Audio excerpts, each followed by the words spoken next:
I call Stuart Nash, 5 minutes. Thank you very much, Mr Speaker. That was an interesting speech by the Greens, and I don't really understand why they're not backing this, but I'm pleased that Jan Logie is so set in her principles. No doubt she doesn't own an Apple iPhone or an iPad, she doesn't drink from Starbucks, she doesn't use Microsoft, and I have no doubt she doesn't use Facebook, because these are just several examples of companies that maximise the global tax structure at the moment to minimise their tax. And one thing I would say to Jan is the Caribbean itself is not known for dodgy tax deals. Companies choose to locate there at this point in time. And I'm the first to agree, Mr Speaker, that base erosion, profit shifting tax structures are bad.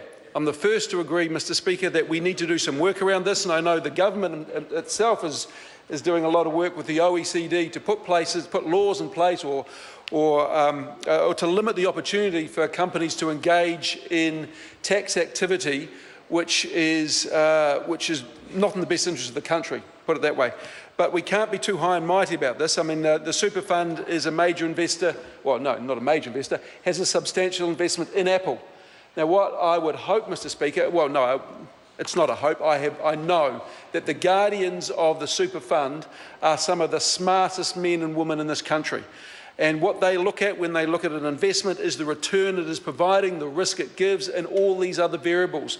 I don't expect them, Mr Speaker, to have a look at the tax structures that these organisations are putting in place and question the viability of those tax structures. What I would expect is these guardians would have faith in the governance structures and the CEO structures and the investment policies of these organisations to either choose to invest or not. So I don't think we can be too high and mighty about this, especially when, as a country, we are doing a lot of work to mitigate this. Mr Speaker, I just need to sort of clarify a couple of things that Mr Bishop and Mr Ross have said. This is not like borrowing from the credit card to invest in the stock market. Borrowing off your credit card, you pay 18% interest, and if you're lucky, you might make 6 or 8% off the stock market.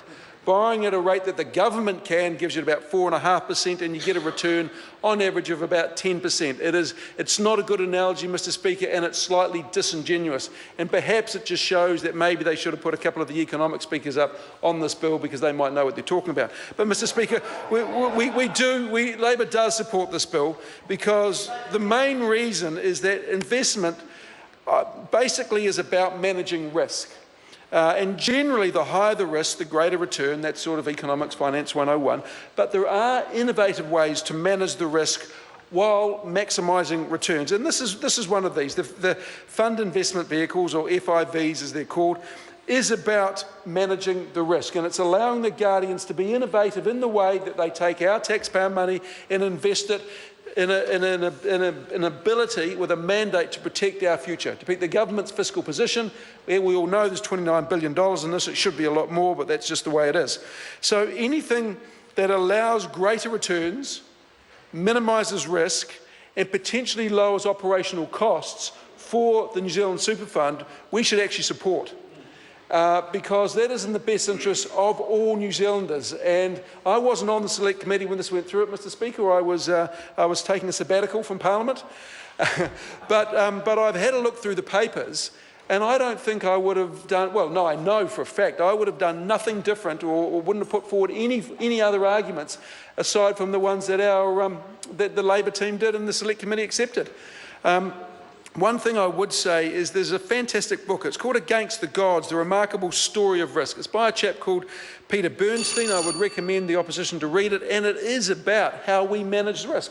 The reason it's called Against the Gods is because no matter how smart classical cultures were, they always believed that when things went wrong, it was the fault of the gods.